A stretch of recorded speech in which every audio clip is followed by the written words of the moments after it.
Allah ne işime zura. Rabbim sinkilere de rahmet eylesin. Yani sen diyelim sabah 8.30'da gitsen tüm mesela ama mesela sabah biraz erken kalkıyorsun ama gidiyorsun sabahçısın. Hafta içi ama. Hafta sonu değil. Her gün 6'da. Hadi o. Başkanım ben burada. Kar çok yağardı, köpekler çoktu onun için. Yani evler azdı, ıssızdı. Kilometre mesafe var. Tamam. Bak 2 kilometreyi servisle gidiyoruz. Başkanım Allah ne işime zura.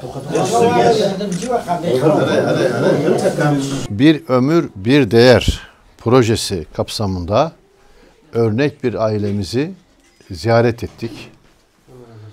Bu ailemiz Yeşilyurt'un Topsöğüt Sancaktar Mahallesi'nde yaşamakta. Ataerkil, anaç bir aile. Yani bizim ziyaret ettiğimiz aile bizim için çok önemli.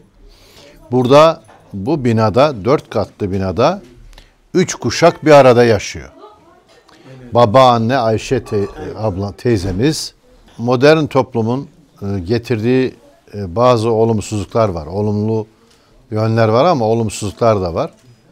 Olumsuz yanlarından bir tanesi aile yapısını küçültmesi. Biz bugün bu aileyi niye seçtik? Bu aile 3 kuşağın demin de söyledim bir arada yaşadığı bir aile. Babaanne burada, onun evli çocukları burada ve torunları burada. Yani şu binada yaklaşık 30-35 insan bir arada yaşıyorlar.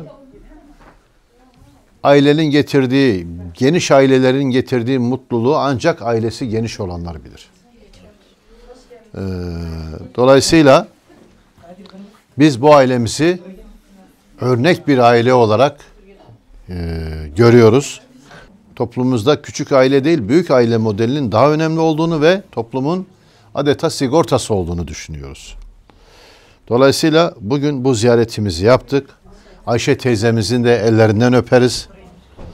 Böyle bir güzel aileyi meydana getirdiği için.